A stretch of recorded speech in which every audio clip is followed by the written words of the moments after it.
नमस्कार दोस्तों, बहुत बहुत स्वागत करता हूं आप सभी का एक और नई वीडियो के अंदर। टाइटल और थंबनेल देख के आप सभी को अंदाजा लग गया होगा। आज हम शुरू करने वाले हैं इनकम टैक्स के एक और important chapter and the title of the chapter is income from the salary को लेकर के। उम्मीद करता हूं आखिरी तक जरूर बने रहेंगे और अगर आपको ये क्लास अच्छी लगे, यूजफुल लगे, हेल्पफुल लगे तो इसे लाइक करके अपने दोस्तों के साथ शेयर जरूर करेंगे। बहरहाल विदाउट वेस्टिंग टाइम चलिए शुरू करते हैं। देखिए, रिसेंटली हम लोगों ने अपने इसी चैनल के ऊपर इसी प्लेलिस्ट के दरमियान आपके रेजिडेंशियल स्टेटस को कंप्लीट कर लिया था। रेजिडेंशियल स्टेटस के बाद हम पढ़ने वाले हैं आपका एक और नया chapter and the title of the chapter is income from the salary. अगर मैं बात करूं दिल्ली यूनिवर्सिटी की बीकॉम प्रोग्राम और ऑनर्स के अंदर अगर आप लोग ध्यान से देखेंगे तो ये चैप्टर अगर आप लोग कंप्लीट कर लेते हैं तो फाइनल एग्जामिनेशन में आपके 18 नंबर का काम कंप्लीट हो जाएगा। अगर आप लोग ध्यान से देखेंगे तो आपके पेपर के अंदर, चाहे आप लोग ऑनर्स के स्टूडेंट हो चाहे आप लोग प्रोग्राम के स्टूडेंट हो, आपके पेपर के अंदर जो क्वेश्चन नंबर 2 आता है, ध्यान रखिएगा मेरी बात, जो क्वेश्चन नंबर 2 आता है 18 नंबर का सवाल आएगा और वो कहां से आने वाला है? सैलरी से आने वाला है। और ये इकलौता ऐसा चैप्टर है जो इनकम टैक्स के सिलेबस के अंदर सबसे लेंथीएस्ट चैप्टर के अंदर इंक्लूड किया जाता है। तो धीरे धीरे करके हम लोग एक एक चीज को समझेंगे। ये हमारा लेक्चर 1 रहेगा। यहाँ पे हम लोग फाउंडेशनल बातों को अंडरस्टैंड करेंगे, ऐसी ऐसी बातों को सीखेंगे जो आपकी फाउंडेशन बनाएगी ताकि आप लोग सैलरी को बहुत आसान तरीके से समझ पाए। बहरहाल देखिए, अगर आप लोग ध्यान से देखेंगे तो इनकम टैक्स के अंदर जैसा कि आप सभी को पता है अलग अलग सेक्शंस बने हुए हैं। अगर आप लोग ध्यान से देखेंगे तो यहां पर इस चैप्टर के अंदर हम लोग सेक्शन 10 को अंडरस्टैंड करेंगे, सेक्शन 15, 16 और 17 को अंडरस्टैंड करेंगे। अगर आप लोग यहाँ पे ध्यान से देखेंगे तो यहाँ पे तो मैंने आपका लिखा हुआ है सेक्शन 15 से लेकर के सेक्शन 17, माने 15, 16 और 17। लेकिन मैं आपको यहाँ पे क्लियर बता देता हूं, आपका जो सेक्शन 10 रहेगा वो भी हम लोग यहाँ पे पढ़ने वाले हैं। और सेक्शन 10 के अंदर आप लोग पढ़ने वाले हो एग्जम्प्टेड इनकम को। याद रखिएगा क्या बोला जाता है इसका, मैं इसको शॉर्ट फॉर्म में लिख देता हूं एग्जम्प्टेड इनकम। क्लियर है? तो जितने भी एग्जम्प्टेड इनकम के कॉन्सेप्ट हैं वो सारे किसके अंदर आने वाले हैं? सेक्शन 10 के अंदर आने वाले हैं। इसी चैप्टर के अंदर मैं इसको कंप्लीट करा दूंगा अलोंग विद, अगर आप लोग ध्यान से देखेंगे तो जो आपका सेक्शन 15 रहने वाला है, अगर आप ध्यान से देखेंगे सेक्शन 16 और जो एक्शन आपका 17 रहने वाला है, ये तीनों सेक्शन के अंदर आप लोग सैलरी के कंप्यूटेशन को अंडरस्टैंड करेंगे, कैलकुलेशन को अंडरस्टैंड करेंगे। इस चीज को आपको जरूर ध्यान में रखना है। अब देखिए कहां से शुरुआत करनी है। एक बार सेक्शन को भूल जाइए, एक बार बुनियादी बातों को समझने की कोशिश कीजिए। लेट अस कंसीडर कोई भी इंप्लॉय है, इधर वो आपका गवर्नमेंट इंप्लॉय हो सकता है, वो आपका प्राइवेट इंप्लॉय हो सकता है। कोई भी इंडिविजुअल, कोई भी पर्सन जब नौकरी करता है, जॉब करता है, तो हम कहते हैं उसकी जो सैलरी है वो 50,000 रुपए है। मेरी बात को ध्यान से समझने की कोशिश कीजिएगा। मान लीजिए यहाँ पे एक पिक्चर मैंने आपको दिखाई हुई है। इस पिक्चर के अंदर आपको 2 पर्सन दिख रहे हैं। एक पर्सन जो जॉब देता है, जिसके यहाँ पे हम लोग जॉब करते हैं, उसको मैं ER से रिप्रेजेंट करूंगा। ER का मतलब यहाँ पे रहने वाला है ये आपका इंप्लॉयर है। याद रखिएगा, जॉब देने वाला पर्सन है, बॉस है, इंप्लॉयर है। और इस पर्सन को अगर आप लोग देख पा रहे होंगे, इसको मैं कहूंगा EE का मतलब रहने वाला है इंप्लॉय, माने जो व्यक्ति जॉब करता है वो कौन है? आपका EE। तो याद रखिएगा EE का मतलब इंप्लॉय रहने वाला है और ER का मतलब आपका इंप्लॉयर रहने वाला है। आगे हम लोग शॉर्ट एब्रिविएशन का यूज करने वाले हैं। अब यहाँ पे ध्यान से देखिएगा, अगर मैं कहूं आपको कि ये जो आपका मिस्टर X है, कुछ भी आप लोग EE नाम ले लीजिए, अगर मैं इसकी सैलरी की बात करता हूं, आप सभी ने भी पढ़ा होगा, अगर मैं कहता हूं आपका 50,000 इसका सैलरी है, तो नॉन जो कॉमर्स बैकग्राउंड के बच्चे हैं या जिनको इनकम टैक्स की समझ नहीं है, उनको ये लगता होगा 50,000 सैलरी का मतलब क्या है कि 50,000 रुपए कैश में या फिर उसके अकाउंट में डिपॉजिट होंगे, यानी कि आपका जो इंप्लॉयर है उसको कैश में ट्रांजैक्शन करता होगा। लेकिन ऐसा नहीं होता है। सैलरी का मतलब केवल वो पैसा नहीं होता जो आपके अकाउंट में आता है, या सैलरी का मतलब केवल वो पैसा नहीं होता जो आपके हाथ में आता है। सैलरी के अलग अलग कंपोनेंट होते हैं, याद रखिएगा। बहुत सारे कंपोनेंट है, आगे हम लोग डिटेल में समझेंगे। यहीं से आपके चैप्टर की शुरुआत होती है। माने जो 50,000 रुपए आपको सैलरी बताई, वो 50,000 आपके अकाउंट में नहीं आएंगे, वो 50,000 आपके पॉकेट में नहीं आएंगे। उसके अंदर आपके अलग अलग एक्सपेंसेस को ऐड किया गया है, अलाउंस को ऐड किया गया है, प्री रिक्वेस्टिव को ऐड किया गया है। अभी मैं आपको समझाने वाला हूं। अगर आप लोग ध्यान से देखेंगे तो आप लोग पाएंगे जो आपकी सैलरी होती है, याद रखिएगा, जो सैलरी होती है उसका एक बड़ा हिस्सा होता है जो आपकी बेसिक नीड को पूरा करता है। माने कोई भी एम्प्लॉयर है अपने एम्प्लॉय की बेसिक नीड को फुलफिल करने के लिए उसको एक अमाउंट देता है, जिसको कहते हैं हम लोग बेसिक पे कह दीजिए या बेसिक सैलरी। माने ये जो सैलरी है, इस सैलरी के अंदर एक कंपोनेंट होता है जिसको हम लोग क्या कहते हैं, आपका बेसिक सैलरी कहते हैं, याद रखिएगा।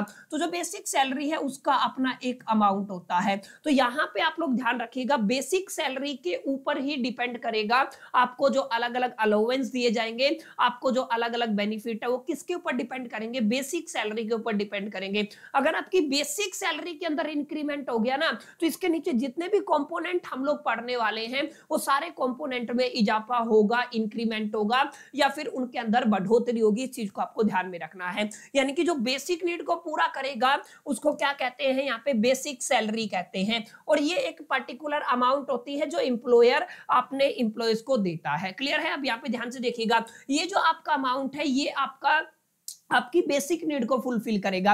लेकिन लगातार महंगाई जो इन्फ्लेशन है वो इंक्रीज होती है, इन्फ्लेशन इंक्रीज होने के साथ ये सैलरी पूरी नहीं होती है, माने आपकी जो नीड्स है फुलफिल नहीं होती है। अब उस इन्फ्लेशन को बैलेंस करने के लिए आपको एक डियरेंस अलाउंस दिया जाता है। माने ये एक अलाउंस होता है जिसको आप लोग शॉर्ट फॉर्म में देखेंगे तो क्या कहते हैं, इसको हम लोग कहते हैं डियरेंस अलाउंस। तो ये आपको दिया जाता है, एक पर्टिकुलर परसेंटेज होता है जो आपकी बेसिक सैलरी है उसका एक पर्टिकुलर परसेंटेज क्या होता है, डीए, जिसको आप लोग क्या कहते हैं, डियरेंस अलाउंस कहा जाता है। क्लियर? तो ये आपके दो कंपोनेंट हो गए। अब अगर आपका जो एम्प्लॉय है, मान लीजिए ये शादीशुदा है और आपके ऑर्गेनाइजेशन के लिए पूरी जिंदगी डेडिकेट किया है। माने अगर आप लोग ध्यान से देखेंगे, एक व्यक्ति 18 के बाद जॉब कर सकता है। माने अगर उसकी उम्र 18 साल हो जाती है तो जॉब के लायक हो जाता है। और एक ऐसा मैं कहता हूं इंटीग्रेटेड व्यक्ति है जिसने एक XYZ लिमिटेड कंपनी को ज्वाइन कर लिया है। माने आप लोग मान लिए ये जो आपका एम्प्लॉय है इसने 18 की एज में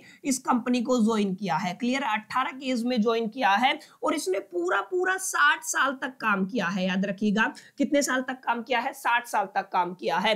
तो 18 से और 60 तक इसने क्या किया, काम किया। यानी कि इसने पूरा जीवन इसकी, इस जो आपका एम्प्लॉयर है और इसकी जो कंपनी है XYZ लिमिटेड या कुछ भी हो सकती है, इसको डेडिकेट कर दिया। तो अब इसकी रिस्पॉन्सिबिलिटी बनती है इस व्यक्ति ने जो अपना जीवन आपकी कंपनी को दिया है उसके लिए कुछ एक्स्ट्रा करने का, उसकी एक एक नीड की, उसकी एक एक जरूरत को फुलफिल करने का। अभी मान लीजिए जो आपका ये एम्प्लॉय है या जो मैं इसको एक पर्टिकुलर नाम दे देता हूं, मिस्टर एक्स है, इसके बच्चे हैं। क्लियर है? और इसके बच्चे कहीं ना कहीं आपके स्कूल में जाते हैं या फिर आप कह दीजिए इनकी एजुकेशन के लिए भी एक आपको अमाउंट दिया जाता है एम्प्लॉयर की तरफ से, जो आपकी सैलरी के अंदर ही होता है। इसको हम लोग कहते हैं, ध्यान रखिएगा, इसको कहा जाता है चाइल्ड एजुकेशन अलाउंस। मैं डायरेक्ट चाइल्ड एजुकेशन लिख रहा हूं तो यहाँ पे आपको क्या मिलता है, चाइल्ड एजुकेशन मिलता है। अब यहाँ पे देखिएगा, जितना भी आपका एक पर्सन है उसको आपका हाउस रेंट अलाउंस मिलता है। याद रखिएगा, हाउस रेंट अलाउंस मिलता है जो आपकी सैलरी का हिस्सा होता है। अच्छा, इसी के अंदर आप ध्यान रखिएगा, आपका हेल्थ अलाउंस आपको मिलता है। यानी कि आप लोग क्या कह सकते हैं, आपको क्या दिया जाता है, आपको हेल्थ अलाउंस भी दिया जाता है। कल को कोई अगर आप बीमार हो जाते हैं तो कुछ दवाई वगैरह का खर्च आपको दिया जाता है। अगर आप लोग देखेंगे तो यहाँ पे आपको ट्रांसपोर्ट अलाउंस भी दिया जाता है। मैं क्या बोल रहा हूं, आपको ट्रांसपोर्ट अलाउंस भी यहाँ पे आपको क्या किया जाता है, प्रोवाइड किया जाता है। ऐसे ऐसे करके ये जो लिस्ट है ये मूव करती रहती है और ये जो तमाम चीजें हैं ये कहलाती है आपका कंपोनेंट्स ऑफ सैलरी। याद रखिएगा, ये सारी चीजें क्या कहलाती हैं, कंपोनेंट ऑफ द सैलरी। माने जो सैलरी हम लोग ये समझ रहे थे कि जो पैसा हमारे अकाउंट में आ गया या जो पैसा हमारे हाथ में आ गया वो सैलरी है। ये 50,000 कैसे बना, ये 50,000 इन तमाम जितनी भी डिटेल्स मैंने आपको बताई है, लिस्ट बहुत लंबी है, आगे हम लोग इनको समझेंगे। इन तमाम चीजों को ऐड करने के बाद ये जो टोटल अमाउंट बनता है ना माय डियर फ्रेंड्स, ये जो टोटल अमाउंट बनता है ये आपका क्या होता है, सैलरी होता है। क्लियर? इस चीज को आपको याद रखना है। माने सैलरी का मतलब केवल वो नहीं होता जो आपका बेसिकली क्या होता है कि आपको जो पैसा मिल गया, नहीं, उसके अंदर अलग अलग अलाउंस इंक्लूड करके चलते हैं, उसके अंदर आपकी प्री रिक्वेस्टीज इंक्लूड करके चलते हैं। क्लियर? तो ये आपको थोड़ा ध्यान में रखना है। और ये जो बेसिक सैलरी है इसी के बिहा पे, इस बेसिक सैलरी के एक पर्टिकुलर परसेंटेज के बिहा पे ही ये सारी चीजें डिसाइड की जाती हैं। याद रखिएगा, लिस्ट बहुत लंबी है, आगे मैं दिखाऊंगा। ये इस सैलरी का यानी कि जो आपकी बेसिक सैलरी है इसका एक परसेंटेज होता है। अगर इसके अंदर इंक्रीमेंट हुआ तो इनके अंदर भी इंक्रीमेंट होगा, अगर बेसिक सैलरी के अंदर डिक्रीमेंट हुआ तो इनके अंदर भी डिक्रीमेंट होगा। क्लियर? तो यहां से उम्मीद करता हूं बातें आपको क्लियर हुई होंगी कि सैलरी का क्या कॉन्सेप्ट रहने वाला है। क्लियर? उम्मीद करता हूं यहां तक आपको समझ में आ गया होगा कि अलग अलग कंपोनेंट हम लोग यहां पे पढ़ने वाले हैं। एक व्यक्ति, एक इंप्लॉय जो एक ऑर्गेनाइजेशन को अपना पूरा जीवन डेडिकेट करता है, इंप्लॉयर की रिस्पॉन्सिबिलिटी है उसके हर एक खर्च को, उसके हर एक जो नीड है या फिर मैं कहूं जरूरत है उसका ख्याल रखना। क्लियर है? उम्मीद करता हूं यहां तक बातें आपको समझ में आई होंगी। और ये सारी चीजें आपको कहां पे देखने को मिलेंगी, चाहे आप लोग गवर्नमेंट इंप्लॉय हो चाहे आप लोग प्राइवेट एम्प्लॉय हो, आपको एक सैलरी स्लिप मिलती है। याद रखिएगा क्या मिलती है आपको? सैलरी स्लिप मिलती है। सैलरी स्लिप के अंदर देखेंगे तो तमाम चीजें जितनी भी है, इसके अलावा भी काफी चीजें क्या हैं वहां पे मेंशन की जाती है, इंक्लूड की जाती है और सबका टोटल आपकी सैलरी को रिप्रेजेंट करता है। अब यहाँ पे ध्यान से देखिएगा, अगर आप लोग कहें कि सर थोड़ा डिटेल में बताइए, थोड़ा और हम डिटेल में समझना चाहते हैं, तो इस चार्ट को आप लोग ध्यान से समझिएगा। ये है कंपोनेंट ऑफ ए सैलरी। अच्छा याद रखिएगा, component of salary are mentioned in the income tax section 17 sub section 1 के अंदर। यहां पे आप लोग क्लियरली देख पा रहे होंगे सेक्शन 17 और सब सेक्शन 1 किसको बताता है? वो कंपोनेंट ऑफ द सैलरी को बताता है। हालांकि सारे कंपोनेंट हम लोग यहाँ पे लिखे नहीं है, कुछ कुछ कंपोनेंट है जो बहुत ज्यादा इंपॉर्टेंट रहने वाले हैं, जिनके बिना सैलरी को समझना करीब करीब इम्पॉसिबल है। सबसे पहला कंपोनेंट मैंने बता दिया है आपका क्या रहने वाला है, बेसिक सैलरी रहने वाला है। क्योंकि हम लोग इनकम टैक्स पढ़ रहे हैं तो सैलरी के अंदर स्पेसिफिकली दो चीजें आपको सीखनी है। पहला तो ये सीखना है कि सैलरी, टोटल सैलरी को कैलकुलेट कैसे किया जाता है और एग्जैक्टली उसके ऊपर नेट टैक्सेबल अमाउंट कितना बनेगा। यानी कि दोनों चीजें हम लोग करेंगे, ओल्ड रेज्यूमे की भी बात करेंगे और न्यू रेज्यूमे की भी बात करेंगे, वो खैर एक अलग मुद्दा है। पहले आप लोग बेसिक फाउंडेशन को बनाइएगा। यहाँ पे सबसे पहला कंपोनेंट क्या है? बेसिक सैलरी है। और जो बेसिक सैलरी का अमाउंट है वो फुल्ली टैक्सेबल होता है, इस चीज को भी आपको याद रखना है। यानी कि ये एक आपका फिक्स्ड कंपोनेंट है सैलरी का और ये क्या है आपका फुल्ली टैक्सेबल होता है। याद रखिएगा जो आपको बेसिक सैलरी प्रोवाइड की जाएगी वो बेसिक सैलरी फिक्स्ड कंपोनेंट होता है सैलरी का और वो फुल्ली टैक्सेबल होता है। जब आप लोग टैक्स कैलकुलेट करेंगे तो बेसिक सैलरी के ऊपर आपको टैक्स लगाना ही लगाना है, इस बात का आपको ख्याल रखना है। दूसरा आपका डीए होता है, जिसको क्या बोलते हो? Dearness allowance. मैंने बताया था fully taxable if part of retirement benefit. माने ये कब टैक्सेबल होगा? अगर ये पार्ट है किसका? रिटायरमेंट बेनिफिट का। क्लियर? याद रखिएगा ये क्या है? रिटायरमेंट बेनिफिट का क्या है? एक पार्ट है। उसके बाद सबसे इंपॉर्टेंट आता है बोनस और आपके कमीशन से। माने जो आपको बोनस मिलते हैं, कमीशन मिलते हैं, बोनस और कमीशन भी आपका फुल्ली टैक्सेबल रहने वाला है। अगर आप लोग कोई भी सैलरी एडवांस में लेते हैं तो जिस साल आपने एडवांस में सैलरी रिसीव किया है उस साल वो टैक्सेबल रहेगा। इसके बाद एरियर्स ऑफ द सैलरी की मैं बात करूं, टैक्स्ड व्हेन रिसीव्ड। माने जब आपको मिलती है सैलरी उसी टाइम पे इसके ऊपर टैक्स लगेगा। पेंशन की याद रखिएगा, uncommuted taxable, commuted partially exempted, इसके बारे में मैं बाद में बताऊंगा। ठीक है, इसके ऊपर हम लोग डिटेल में चर्चा करेंगे। लीव एंड एनकाउंसमेंट, अगर आप लोग एनकाउंसमेंट की अगर बात करते हैं तो ड्यूरिंग सर्विस आपका ये फुल्ली टैक्सेबल होता है, ऑन रिटायरमेंट ये पार्शियली एग्जम्प्टेड होता है। ये सारी चीजें आपको बाद में समझ में आएगी। अभी आप लोग सिर्फ ये ध्यान रखिएगा कि कंपोनेंट क्या क्या रहने वाले हैं आपकी सैलरी के और मोटा मोटा कौन कौन से ऐसे कंपोनेंट है जो टैक्सेबल है, कौन कौन से ऐसे कंपोनेंट है जो टैक्सेबल नहीं है।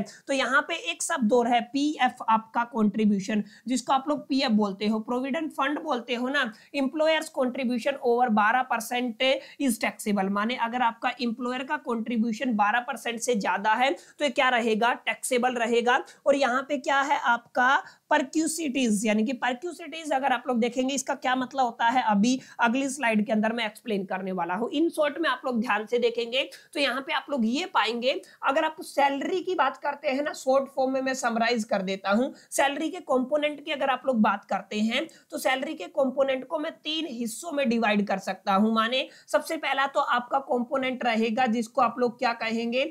बेसिक सैलरी कहेंगे, जो फुल्ली टैक्सेबल रहेगा। क्लियर है? ये पहला कंपोनेंट रहेगा। अगर आप लोग दूसरे कंपोनेंट की बात करते हैं ना तो दूसरे कंपोनेंट को हम लोग कहेंगे अलाउंस। याद रखिएगा क्या कहेंगे? अलाउंस कहेंगे। और तीसरा कंपोनेंट माय डियर फ्रेंड्स ये कहलाने वाला है आपका परक्यूटीज, यानी कि आप लोग परक्यूटिस्टीज, ठीक है, ये आपका तीसरा कंपोनेंट रहेगा। अब आप लोग ध्यान से देखिएगा, अगर आप लोग थोड़ा और डिटेल में जाना चाहते हैं, बेसिक सैलरी फुल्ली टैक्सेबल है।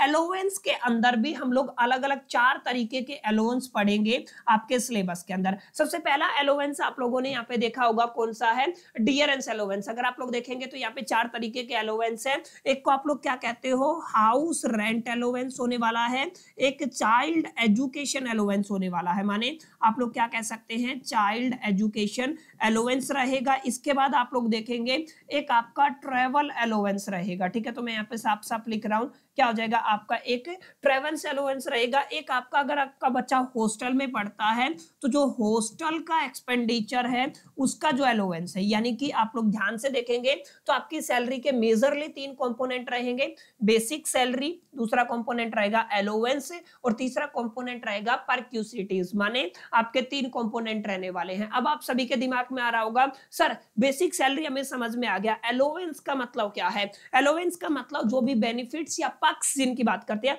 या फिर मैं कहूं जो भी चीजें, जो भी आपका एम्प्लॉयर आपको कैश के टर्म्स में देता है, जैसे जो भी पैसा आपको कैश की टर्म में मिला ना, वो क्या कहलाएगा, अलाउंस कहलाएगा। जैसे अगर आपको रहने के लिए पैसा मिला, 2000 रुपया पर महीने मिला, तो इसको अलाउंस बोलेंगे। लेकिन वही अगर आपका एम्प्लॉय कह दे कि आपको कहीं और पे रहने की जरूरत नहीं है, मैं आपको क्वार्टर देता हूं जिसके अंदर आप और आपकी फैमिली रह सकते हैं, तो वहां पे पैसा नहीं दिया, और जहां पे पैसा नहीं दिया उसको पक्ष बोलते हैं, यानी कि जिसको किस कैटेगरी में रखा जाता है, परक्यूसिटीज की कैटेगरी में रखा जाता है। क्लियर? तो जो चीजें आपको कैश की टर्म में मिल गई हैं वो आपकी अलाउंस होंगी, जो नॉन कैश की टर्म में है उनको क्या बोलते हैं, परक्यूसिटीज बोलते हैं। उम्मीद करता हूं यहां तक बातें आपको समझ में आ गई होंगी कि एग्जैक्टली जब भी कंपोनेंट ऑफ सैलरी की बात करेंगे तो इनकम टैक्स एक्ट 1961 के सेक्शन 17 सब सेक्शन 1 को लेकर के चलेंगे, और तमाम ऐसे कंपोनेंट हैं जो आपके इस सैलरी के अंदर रहने वाले हैं, और कौन कौन से आपके टैक्सेबल होंगे, कौन कौन से टैक्सेबल नहीं होंगे,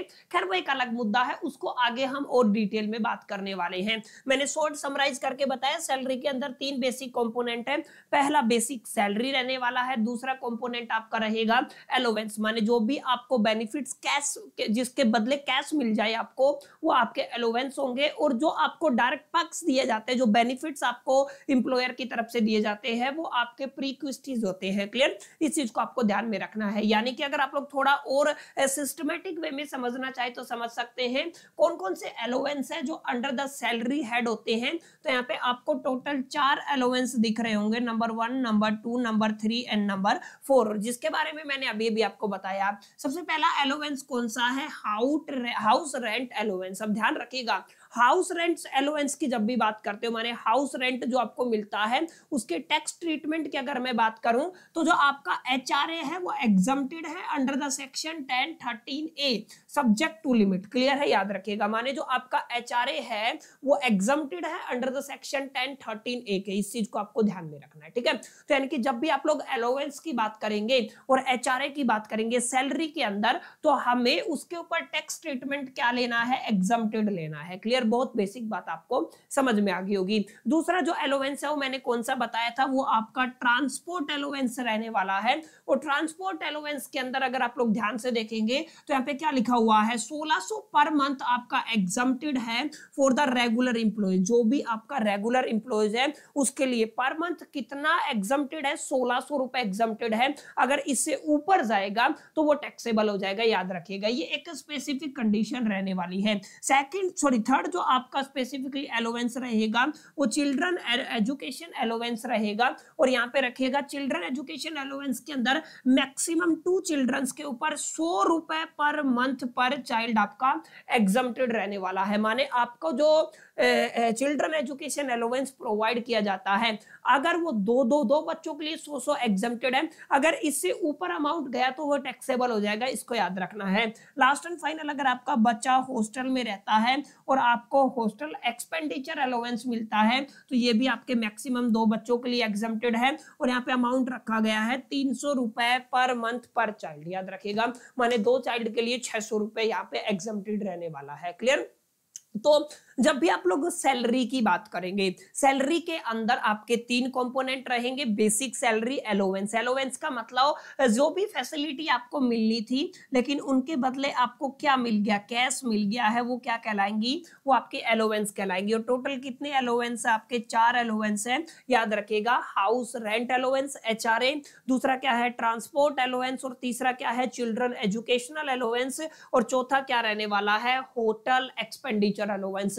चारों के अंदर कितना कुछ एग्जम्प्टेड है, इनका क्या टैक्स ट्रीटमेंट रहने वाला है, एक बार अपने जहन में जरूर बैठा लीजिएगा। जैसे जैसे हम आगे चैप्टर में बढ़ेंगे मैं आपको डिटेल में बहुत बेहतरीन तरीके से समझाता चलूंगा, लेकिन अभी के लिए आपको पता होना चाहिए ना कि मैक्सिमम कितने चिल्ड्रन के ऊपर आपका होस्टल एक्सपेंडिचर अलोवेंस के ऊपर एग्जम्प्टेड रहने वाला है, टैक्स नहीं देना है, किसकी कितनी अमाउंट अगर प्रोसी एक्सीड कर जाती है तो उसके ऊपर आपको टैक्स देना है। तो क्लियर, ये बात आपको समझ में आई होगी। ये वाला चार्ट अगर आप लोग दिमाग में रखेंगे तो चीजें आसान होती चली जाएंगी। चलिए थोड़ा आगे बढ़ते हैं। मैंने बताया तीसरा कंपोनेंट क्या रहने वाला है आपका, परक्यूसिटीज रहने वाला है। अच्छा, इसका एक्सप्लेनेशन सेक्शन 17 के सबसेक्शन 2 के अंदर दिया गया है। अभी अभी माय डियर फ्रेंड्स मैंने आपको क्या समझाया, मैंने आपको एक छोटी सी बात बताई थी कि अगर आप लोग बात करते हैं सेक्शन 17 और सबसेक्शन 1 की, अब किसकी बात कर रहे हैं, सेक्शन 17 और सबसेक्शन कितना हो जाएगा, 2 हो जाएगा। सेक्शन 17(1) की अगर आप लोग बात करते हैं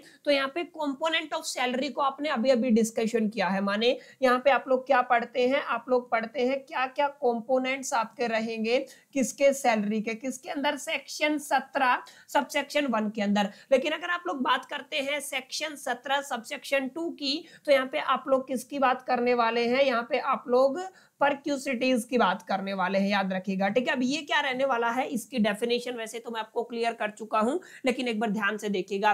परक्यूसिटीज आर द बेनिफिट्स, ये वो बेनिफिट्स होते हैं या फिर एमेनिटीज होती हैं जो प्रोवाइड की जाती है बाय द एम्प्लॉयर, किसके द्वारा प्रोवाइड की जाती है, by the employer. So obvious सी बात, अगर ये बेनिफिट है या जो आपकी एमेनिटीज है तो ऑब्वियस सी बात है ये किस में होंगी, ये नॉन कैश में होंगी, माने ये डायरेक्ट बेनिफिट आपको दिए जाएंगे। ठीक है, पैसा इनके बदले नहीं मिलेगा। अगर पैसा मिलता उस पर्टिकुलर केस में तो आपका अलोवेंस के केस में चला जाता। जैसे अगर आप लोग ध्यान से देखेंगे, पहला एग्जांपल क्या है, रेंट फ्री अकोमोडेशन हो गया, use of the car for the personal purpose हो गया। तीसरा एग्जांपल ले सकते हैं फ्री ऑफ कंसेशनल एजुकेशनल, उसके बाद ऐसे आप लोग मल्टीपल एग्जांपल ले सकते हैं, याद रखिएगा। ठीक है, तो यहाँ पे सैलरी को मैंने बहुत आसान तरीके से 3 पार्ट में ब्रेक डाउन कर दिया है। मैं एक बार दोबारा से आपको बता देता हूं, सैलरी के 3 मेन कंपोनेंट रहेंगे, याद रखिएगा।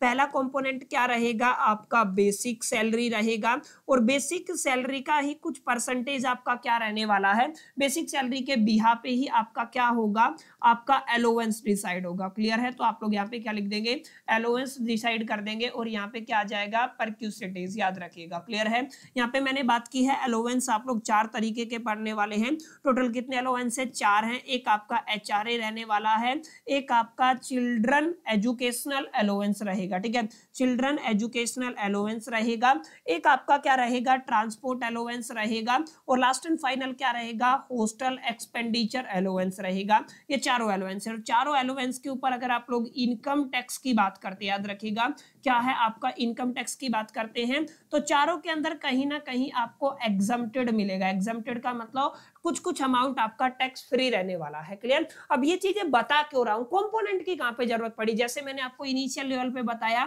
मैंने क्या कहा, मैंने कहा आपका मिस्टर एक्स की सैलरी कितनी है, 50,000 है। कायदे से देखेंगे तो आपको 50,000 पे टैक्स देना पड़ेगा, नहीं, इसके अलग अलग कंपोनेंट है, यानी कि 50,000 आपका HRA मिला के, चिल्ड्रन एजुकेशन अलोवेंस मिला के, ट्रांसपोर्ट अलोवेंस मिला के, और आपका जो हॉस्टल एक्सपेंडिचर अलोवेंस मिला के है, और भी अलग अलग अलोवेंस है। तो इनके अंदर तो एग्जम्प्टेड होता है, ये सारी चीजों के ऊपर हम क्यों टैक्स दे, इसका मतलब दैट्स व्हाई हमें सैलरी के अलग अलग कंपोनेंट को पढ़ने की यहाँ पे जरूरत पड़ने वाली है। यानी कि सैलरी के अंदर भी अलग अलग कंपोनेंट है, कुछ के ऊपर टैक्स लगेगा, कुछ के ऊपर टैक्स नहीं लगेगा। जैसे बेसिक सैलरी है वो फुल्ली टैक्सेबल रहेगी, डियरेंस अलाउंस है फुल्ली टैक्सेबल रहेगा, एडवांस सैलरी के अंदर उसी पे टैक्स लगेगा जिस महीने या जिस साल उसको एक तरीके से रिसीव किया गया है। क्लियर, तो उम्मीद करता हूं बातें आपको समझ में आई होगी। ठीक है, अब थोड़ी सी बात कर लेते हैं सैलरी को लेकर के। अगर आप लोग सैलरी की कंप्यूटेशन की बात करते हैं, क्लियर है, यहाँ पे किसकी बात करते हैं, कंप्यूटेशन की बात करते हैं।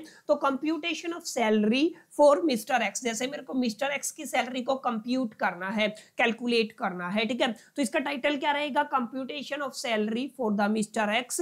और नीचे हम लोग लिखने वाले हैं असेसमेंट ईयर, याद रखिएगा प्रीवियस ईयर नहीं लिखा जाएगा, क्या लिखा जाएगा, असेसमेंट ईयर लिखा जाएगा। फिर आपका पर्टिकुलर्स हो जाएगा और यहाँ पे आप लोग क्या लिख देते हैं, अमाउंट लिख देते हैं। देखिए जो आपकी सैलरी का बेसिक हिस्सा है, मैंने बताया था इन तीनों को मिला दे तो आपका क्या बन जाएगा, आपका सैलरी बन जाएगा। ये आपके सैलरी के कंपोनेंट रहने वाले हैं, क्लियर। क्या क्या है आपका, सबसे पहले बेसिक सैलरी है जो फुल्ली आपकी टैक्सेबल रहेगी। अलोवेंस एग्जम्प्टेड रहता है, 4 तरीके के अलोवेंस हम लोगों ने यहाँ पे पढ़े हुए हैं। और उसके बाद आपका प्रीक्यूसिटीज, यानी कि यहाँ पे आपके अलग अलग पर्क्स एंड बेनिफिट आपको मिलते हैं, क्लियर है। इन तीनों की अमाउंट आपको यहाँ पे मेंशन करनी है, तीनों आपके क्या हो जाएंगे, मेंशन हो जाएंगे। अगर आप लोग टोटल करते हैं, हम समझते हैं ये आपका सैलरी है, लेकिन ये क्या बनेगा माय डियर फ्रेंड्स, ये आपका बनने वाला है ग्रोस टोटल सैलरी।